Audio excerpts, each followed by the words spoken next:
할렐루야.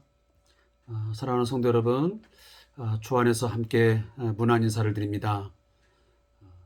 요즘 오미크론 이 변이에 의해서 우리 코로나19 상황이 무척 많이 어렵게 되어져 있습니다. 사랑하는 성도 여러분, 지나친 어떤 불안감 또 어떤 초조함 갖지 않기를 바라고, 물론 정부의 예방 지침에 따라서 최선을 다해서 우리 함께 예방하는 것 중요하지만, 그러나 너무 위축되어지면 우리 일상생활이 많이 힘들어질 것입니다. 지나친 또 맹신도 되지 않겠지만, 되어서는 안 되겠지만, 우리 함께 사랑하는 성도들이 믿음을 가지고 현명하게 또 지혜롭게 우리의 위기를 또 어려운 상황들을 잘 헤쳐나가고 극복했으면 좋겠습니다. 여러분의 직장생활 또 사업장을 이끌어가면서 또 학교생활 등등 여러 가지 상황 속에서 힘들지만 우리 함께 서로를 위로하고 서로 격려하고, 혹여나 이번 확진자가 되었다거나 아니면 그 가족들 또 주위 분들 많이 여러분 격려해 주시고 또 위로해 주시고 함께 힘을 도와서 이 모든 상황들을 믿음으로 또 주의 사랑으로 함께 극복해 갔으면 좋겠습니다. 자, 오늘은 이사야서를 이제 시작하는 첫 번째 주3 교제를 통한 말씀 묵상의 시간입니다. 오늘 여건상 찬양은 드리지 못하고요. 저하고 오늘 말씀을 읽고 또 말씀 안에서 우리 함께 하나님의 주시는 은혜를 나누기를 원합니다. 하나님 말씀은 이사야 1장 1절부터 함께 찾아 읽도록 하겠습니다. 이사야 1장 1절부터 20절까지 말씀을 먼저 읽겠습니다.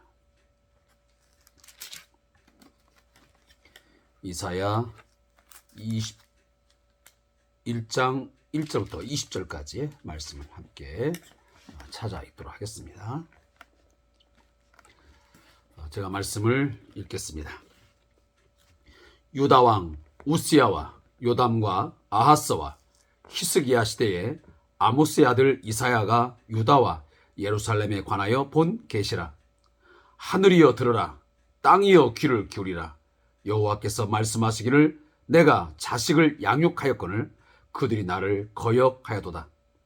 소는 그 인자를 알고 나귀는 그 주인의 구유를 알건만은 이스라엘은 알지 못하고 나의 백성은 깨닫지 못하는도다 하셨도다.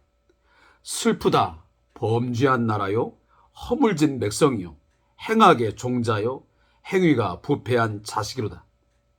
그들이 여호와를 버리며 이스라엘의 거룩한 일을 만홀히 여겨 멀리하고 물러갔도다. 너희가 어찌하여 매를 더 맞으려고 패역을 거듭하느냐. 온 머리는 병들었고 온 마음은 피곤하였으며 발바닥에서 머리까지 성한 곳이 없이 상한 것과 터진 것과 새로 맞은 흔적뿐이거늘 그것을 짜며 싸매며 기름으로 부드럽게 함을 받지 못하여도다. 너희의 땅은 황폐하였고 너희의 성읍들은 불에 탔고 너희의 토지는 너희 목전에서 이방인에게 삼켜졌으며 이방인에게 파괴됨 같이 황폐하였고 딸 시온은 포도원의 망대같이 참외밭의 원두막같이 애워싸인 성읍같이 겨우 남아도다. 만군의 여호와께서 우리를 위하여 생존자를 조금 남겨두지 아니하셨다면 우리가 소돔 같고 고모라 같았으리로다. 너희 소돔에 관한들아 여호와의 말씀을 들을지어다. 너희 고모라의 백성아 우리 하나님의 법에 귀를 기울일지어다. 여호와께서 말씀하시되 너희의 무수한 재물이 내게 무엇이 유익하뇨. 나는 순양의 번제와 살진 짐승의 기름에 배불렀고 나는 수송아지나 어린 양이나 숫 염소의 피를 기뻐하지 아니하노라. 너희가 내 앞에 보이러 오니 이것을 누가 너희에게 요구하였느냐. 내 마당만 밟을 뿐이니라. 헛된 재물을 다시 가져오지 말라. 분향은 내가 가증히 여기는 바요. 월삭과 안식일과 대회로 모이는 것도 그러하니 성회와 아울러 악을 행하는 것을 내가 견디지 못하겠노라. 내 마음이 너희의 월삭과 정한 절기를 싫어하나니 그것이 내게 무거운 짐이라. 내가 지기에 곤비하였느니라. 너희가 손을 펼 때에 내가 내 눈을 너희에게서 가리고 너희가 많이 기도할지라도 내가 듣지 아니하리니 이는 너희의 손에 피가 가득함이라. 너희는 스스로 씻으며 스스로 깨끗하게 하여 내 목전에서 너희 악한 행실을 버리며 행악을 그치고 선행을 배우며 정의를 구하며 학대받는 자를 도와주며 고아를 위하여 신원하며 과부를 위하여 변호하라 하셨느니라. 여호와께서 말씀하시되 오라 우리가 서로 변론하자. 너희의 죄가 추홍 같을지라도 눈과 같이 희어질 것이요 진홍같이 붉을지라도 양털같이 희게 되리라. 너희가 즐겨 순종하면 땅의 아름다운 소산을 먹을 것이요 너희가 거절하여 배반하면 칼에 삼켜지리라. 여호와의 입의 말씀이니라. 아멘.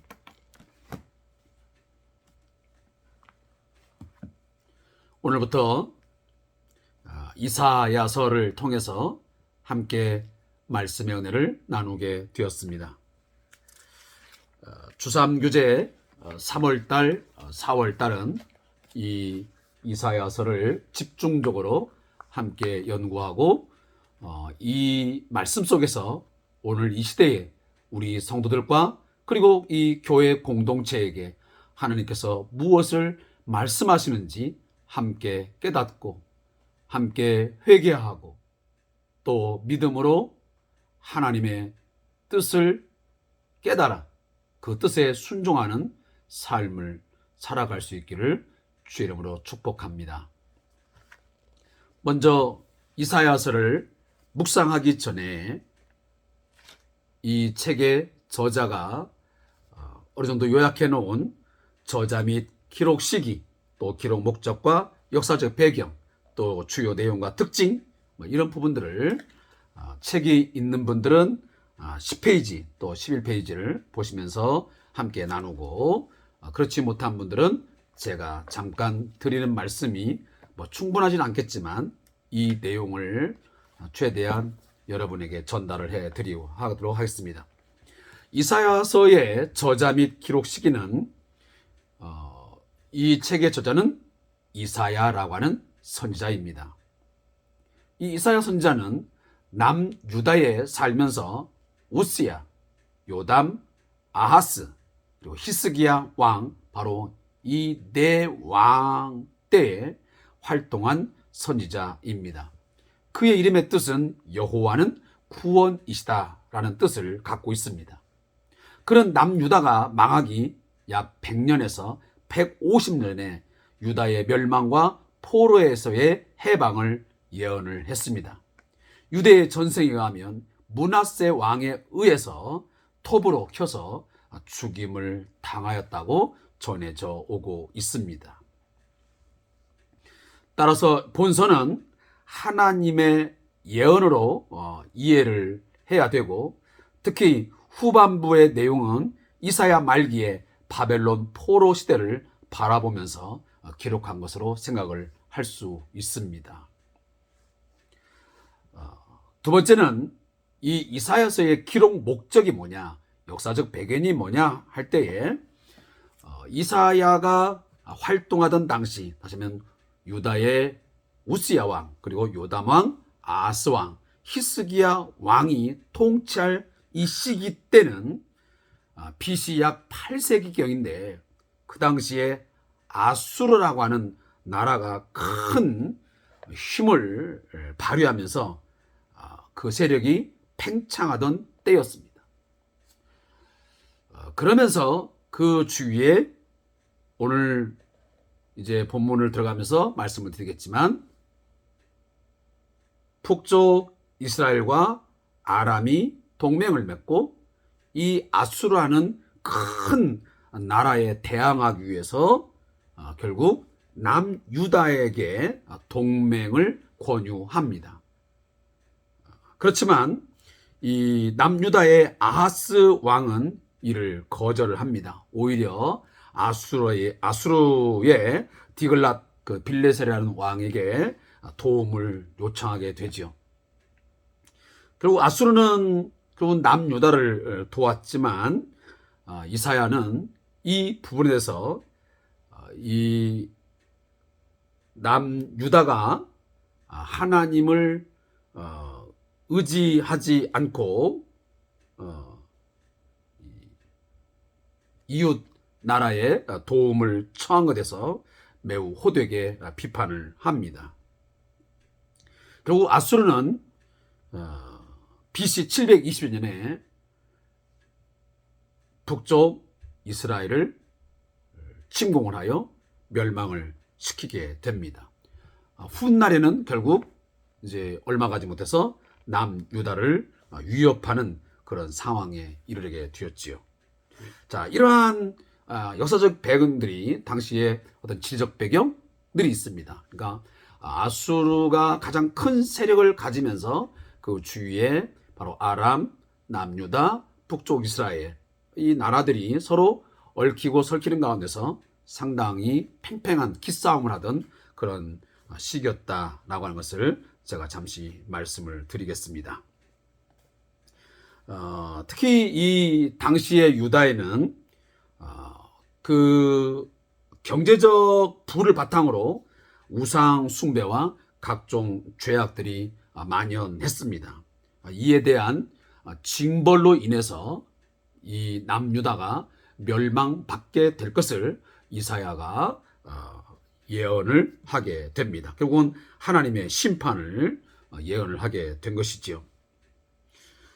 그렇지만 하나님의 징벌, 다면 유다의 우상 숭배, 그리고 각종 그 죄악으로 인해서 그 죄악이 범람함을 통해서 하나님이 징벌하시지만 그것으로 끝나지 아니하고 반드시 그 유다가 회복과 해방을 맞이할 것이라는 예언을 함으로써 그 남유다의 남은 백성, 하나님의 백성들에게 소망을 주려는 그런 목적으로 이사야 1장부터 66장까지 기록이 되어 있습니다.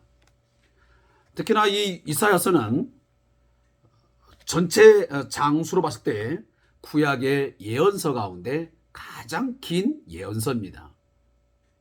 알다시피 총 66장으로 이루어져 있습니다. 그 중에 먼저 1장부터 39장까지는 유다의 범죄에 대한 하나님의 심판이 예언되고 있습니다. 그리고 후반부인 36장부터 그리고 그 중에 그러니까 1장부터 39장이 유다의 범죄에 대한 하나님의 심판인데 그 후반부인 36절부터 39절은 보면 히스기야 당시의 역사적인 사건이었던 그 아수르의 침공과 유다의 승리, 그리고 히스기야의 질병의 치유, 그리고 바벨론에게 멸망당할 것을 기록한 내용으로 나와 있습니다. 그리고 나머지 40장부터 66장까지는 갑자기 분위기가 바뀌어서 유다가 바벨론의 포로가 되어서 잡혀가지만 때가 되면 하나님께서 그들을 해방시켜서 다시 고국으로 귀환하게 될 것을 예언합니다. 특히 이 고레스라고 하는 인물의 실명을 언급하면서 하나님의 역사가 어떤 허구가 아니고 반드시 이루어질 것이라는 것을 선포하고 있습니다. 얼마나 기가 막힌 하나님의 계획들이신지, 그리고 하나님의 구체적인 역사의 주관자로서의 일하심을 보여주는 것들이 바로 이 이사야서의 흐름이라고 볼 수 있습니다. 단락 부분은 제가 여기까지 다 말씀을 드리면 오늘 말씀을 다 하지 못할 것 같아서 그 부분은 생략을 하도록 하겠습니다. 먼저 이사야서 1장 1절부터 9절 말씀이 오면 제가 좀 전에 말씀드렸지만 1장부터 39장까지는 남유다의 범죄에 대한 그들의 죄악사항에 대한 하나님의 심판의 메시지가 중점적으로 다루어지고 있습니다. 특히나 1절부터 9절까지는 이 큐티 구절을 보면 이사야는 유다의 죄악상을 언급하면서 본서를 시작합니다. 유다 백성은 하나님의 자식이지만 배은망덕하게도 하나님을 배반합니다. 그 결과 이사야가 이 계시를 말하는 현재 그들은 징계를 받아 만신창이가 되었습니다.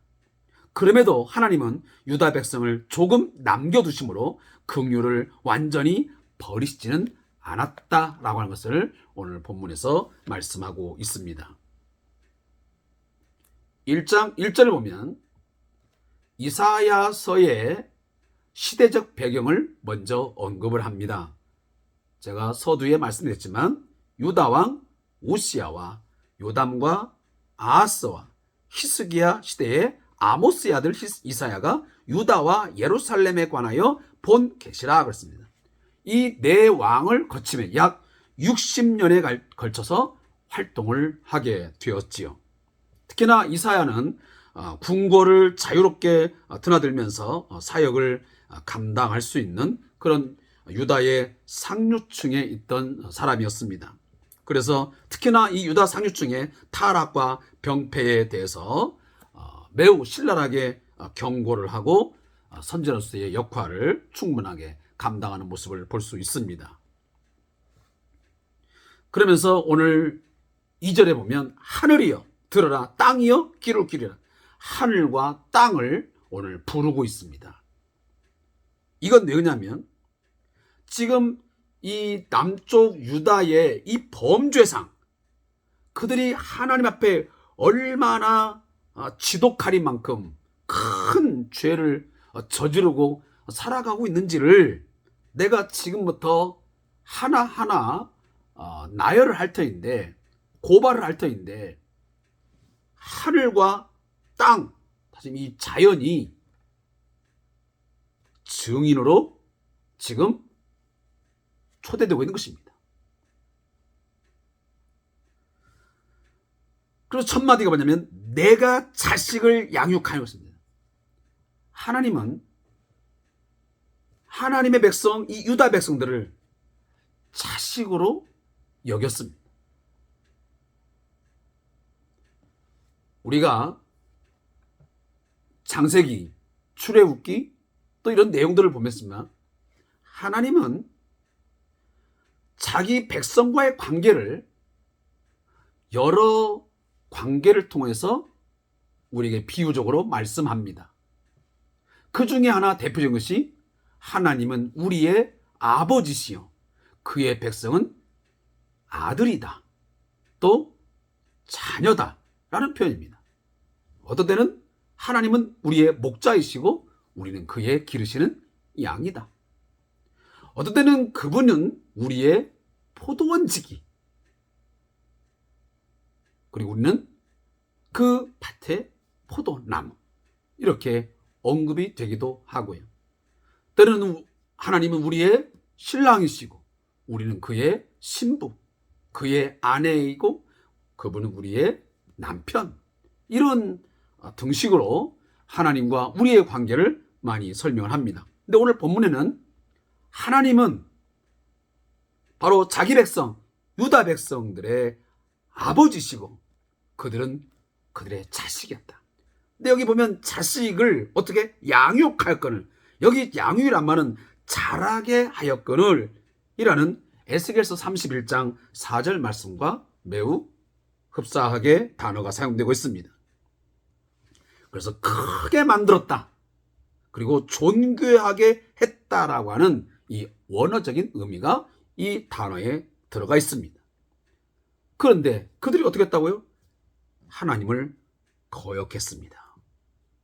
다시 말하면 하나님께서 베푸신 은혜를 악으로 갚고 말았다. 한마디로 말하면 배은망덕했다. 그 처사 그렇다라는 말씀입니다. 그래서 자기 백성을 말하기를 얼마나 하나님이 답답하신지,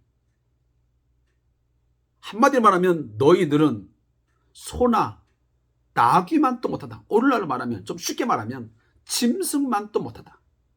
소는 그 임자를 알고 나귀도 그 주인의 구유를 알건만 너희들은 어찌하여 이렇게 무지하냐, 배은망덕하냐, 어떻게 그렇게 거역할 수 있느냐 라고 하나님의 그 슬픈 심정을 오늘 토로하고 있는 것입니다. 그래서 슬프다, 범죄한 나라요, 허물진 백성이요, 행악의 종자요, 행위가 부패한 자식이다.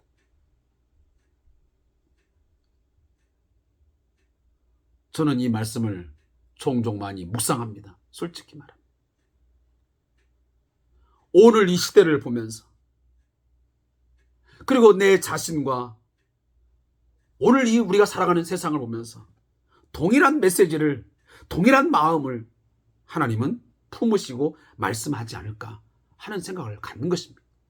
내가 그토록 너희에게 수많은 선자를 보내고 많은 목회자들을 보내서 다양한 통로를 통해서 말씀함에도 불구하고 너희들의 머리에 그 지적인 양은 엄청난데,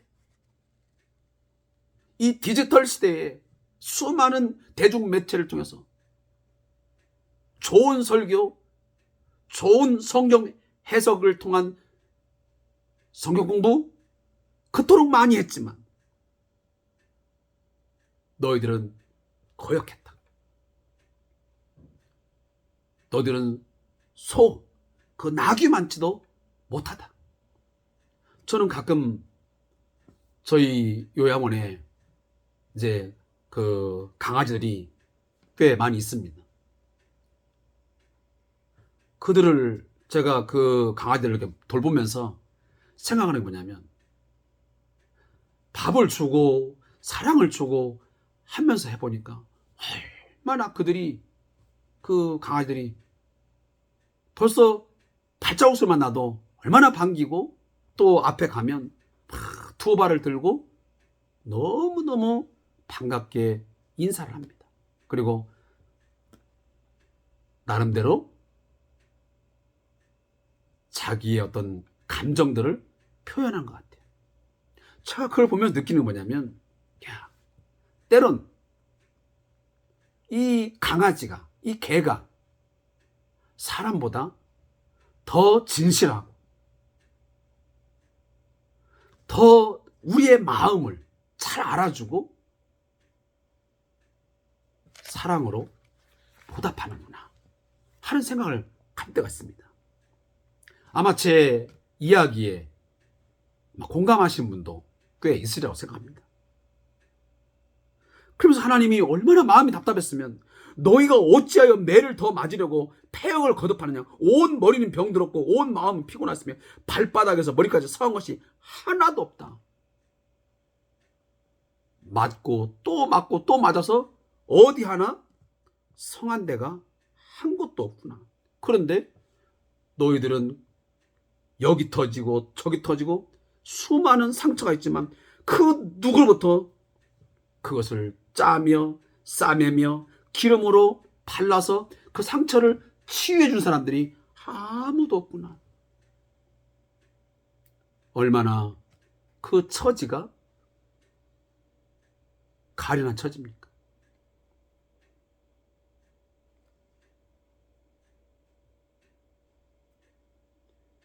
그래서 하나님께서 9절 말씀에 보면, 만군의 여호와께서 우리를 위하여 생존자를 조금 남겨두지 않으셨다면 우리가 소돔 같고 고모라 같았으리로다. 하나님께서 이토록 허물진 백성, 부패한 자식, 행악의 종자, 배은망덕하고 무지한 백성, 아는 것은 많은 것 같은데 실제적인 그 삶에서는 실천적 신앙은 전혀 없는, 그 신앙이 너무 관념적이고 이상적인 것에 머물러 있는 그들을 보면서 한탄하시지만, 그러나 내가 그런 상황에서 너희들을 그냥 내버려 둔다면, 내박쳐버리고 내가 만약 유기해버린다면 한 사람도 남김없이 다 죽임을 당했을 것이다. 소돔과 고모라 성 같은 그런 처지가 되었을 것이다. 그렇지만 내가 조금 남겨두었다. 이게 바로 성경의 남은 자 사상, 남은 자 사상. 하나님은 어떠한 상황에서도 반드시 자기 백성들을 남겨두십니다. 그 역사적인 신뢰는 얼마든지 많습니다.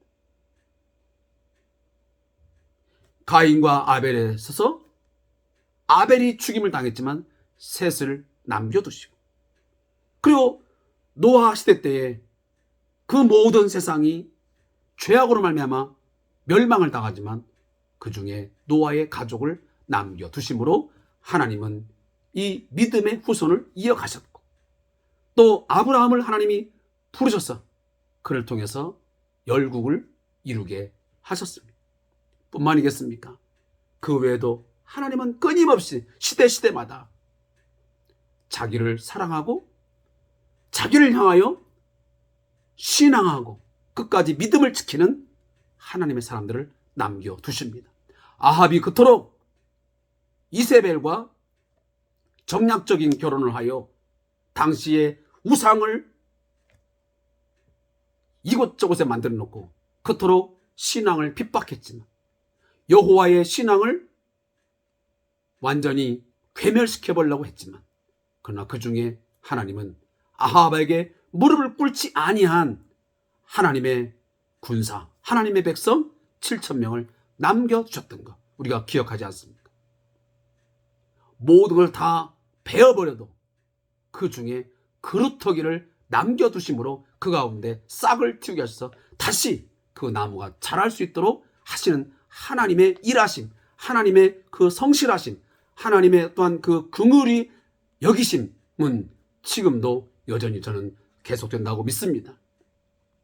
저 중국 땅에, 또 저 북녘 땅에, 그 기타의 수많은 곳에서 지금도 기독교 박해가 이루어지고 있지만, 교회를 핍박하고 있지만, 예배당을 불사르고 성경책을 다 불태워버리고 수많은 사람들을 끌어다가 옥에 가두고 죽이고 하고 있지만, 하나님은 그 속에서도 자기 백성을 끝까지 지키시고 그리고 믿음의 후손들을 남겨두심을 우리는 믿습니다.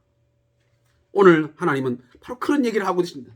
내가 반드시 조금 남겨둘 것이다. 이 남은 자 사상을 오늘 하나님이 말씀하고 있습니다. 사랑하는 성도 여러분, 오늘 앞부분 읽으면서 하나님의 그 긍휼한 그 심각한 그 아버지의 마음을 우리가 단 100분이라도 10,000분이라도 이해할 수 있었으면 좋겠습니다.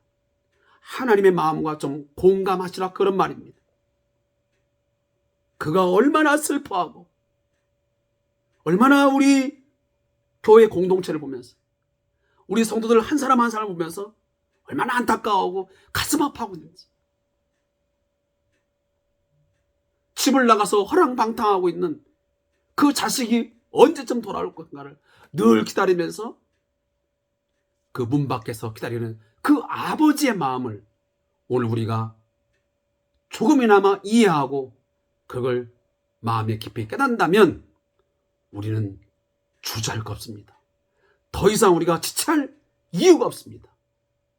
지금이라도 가슴을 찢고 통회하며 울부짖으면서 지난날의 우리의 허물짐, 우리의 행악의 종자 같은 삶을 살았음, 배은망덕한 삶을 돌이키면서 하나님 앞에 무릎 꿇고 그분을 향하여 나아가야 될 것입니다.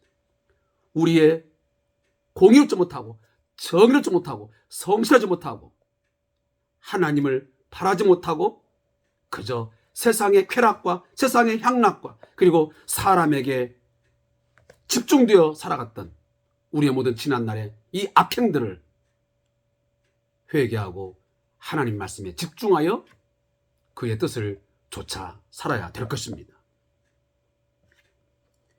후반부인 1장 10절부터 20절 말씀을 보시면 더 우리의 마음을 힘들게 하고 이 본문을 읽노라 하면 저는 도무지 견딜 수가 없습니다. 왜 그런 줄 아십니까? 내가 그동안 또 우리 교회가 하나님 앞에 예물 드리고 예배의 어떤 행위를 했던 것들이 이 말씀과 딱 만났을 때 너무도 이 말씀이 어떻게 막 할 수 없을 만큼 우리의 가슴을, 우리의 마음을 찌르는, 정말 무릎을 꿇지 아니하고는 견딜 수 없는 그런 생명의 말씀으로 그 예리한 칼로 우리의 모든 죄악된 마음들, 우리의 잘못된 행위들을 막 뭔가 해부하는 듯한 그런 심정이 이 말씀을 제가 오늘 읽으면서도 또다시 듭니다. 우리는 그동안 얼마나 종교적인 행위, 종교적인 어떤 열심 품고 살았습니까? 물론 그거조차도 없는 사람도 있겠지만 그래도 나름대로 보면 열심히 모여서 우리는 예배했고 나름 열심히 우리는 헌신하고 예물을 드리고 그렇게 하나님을 섬겼습니다. 그런데 그것이 하나님의 눈, 하나님의 잣대로, 하나님의 기준에서 봤을 때 그게 진정 하나님 앞에서의 예물드림, 하나님을 향한 예배였느냐라고 하는 것은 때로 별개일 수 있다는 것입니다. 헛된 제사, 하나님이 거부하고 싶은 그런 예배가 우리 공동체 속에서 또 우리 개인적인 예배 속에서 있지 않은지 오늘 말씀의 거울 앞에 우리 자신을 숨기지 말고 가면 쓰지 말고 있는 모습 그대로 갖고 이 시간 서야 됩니다. 하나님을 사랑하고 하나님이 어떤 분이신지 내게 어떤 은혜와 어떤 사랑을 베풀었는지를 전혀 깨달음이 없이 그저 주일날 되었기 때문에 그냥 가서 예배하고 그냥 11조 하니까 11조 하는 것이고 주일 헌금 하니까 그냥 어떻게 하다가 마지못해서 10,000원, 20,000원 하고 아니 몇천 원 하고 이런 내용 없는 껍데기 같은 그런 종교적 행위가 예물드림이 우리 자신들에게 없었다고 누가 자신 있게 말할 수 있겠습니까? 위선적인 우리의 종교적 행위들이 있지 않았겠습니까? 소돔과 고모라, 오늘 10절 말씀 나오지만 죄악의 대명사예요. 성경에 보면 이 죄인들, 죄로 가득한 그 세상을 언급할 때마다 거의 빼놓지 않고 나오는 것이 바로 이 소돔과 고모라성이에요. 성적 타락, 우상 숭배, 하나님을 향한 이 대항함, 불순종. 오늘 하나님은 유다 백성들에게 그렇게 언급합니다. 이 소돔에 관한더라, 이 고모라의 백성아, 얼마나 무서운 이야기. 너희의 무수한 재물이 내게 무엇이 유익하냐. 하나님이 먹을 것이 없는, 그래서 배고파서 너에게 재물을 구하는 자였더냐?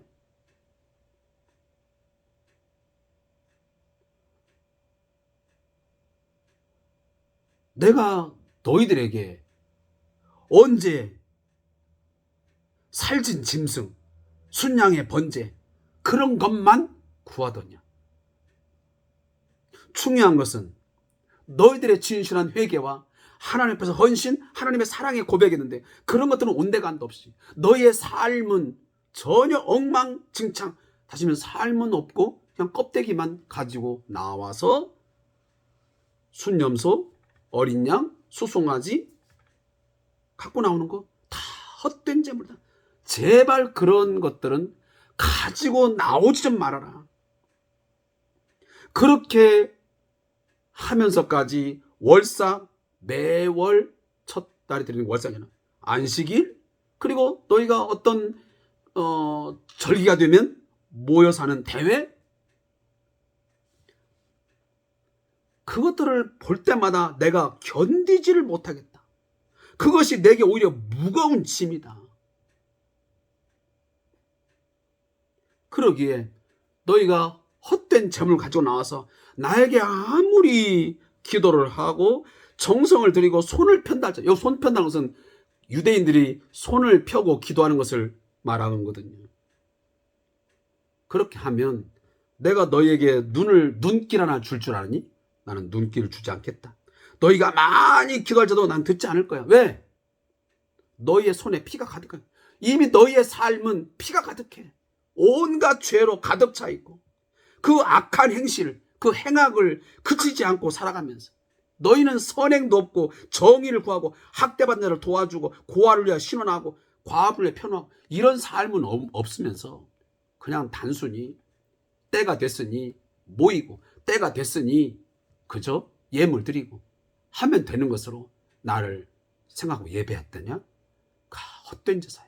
나를 더 이상 괴롭히지 마. 말씀하시는 하나님의 심정을 오늘 우리는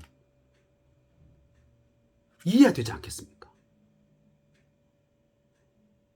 오늘 우리 한국 사회, 오늘 우리 한국 교회, 이 말씀 앞에서 떳떳하게 우리 교회는, 우리 가정은, 또 이 나라 이민족은 그렇지 않습니다라고. 1,000만 인구가 기독교인이라고 하는데 또 매주가 되면 그동안 수백만 명이 하나님 앞에 예배를 하고 우리는 그동안 나아갔습니다. 그리고 지금도 우리는 예배자로서의 삶을 살아간다고 다짐을 하고 우리가 직장생활로 또 정치인은 정치인 각각의 영역을 살고 있습니다. 하나님이 오늘도 뭐라고 말씀하시겠습니까? 너희들의 그 종교 행위, 너희들의 그 허울적인 예배자로서의 삶을 산다고 하는 그 모습들 다 형식적이고 가증스럽다. 내게 얼마나 더 이상 그러한 모습으로 다가오겠느냐. 제발 그런 삶을 좀 버려라. 그러면서 마지막 18절에서 우리에게 소망을 줍니다.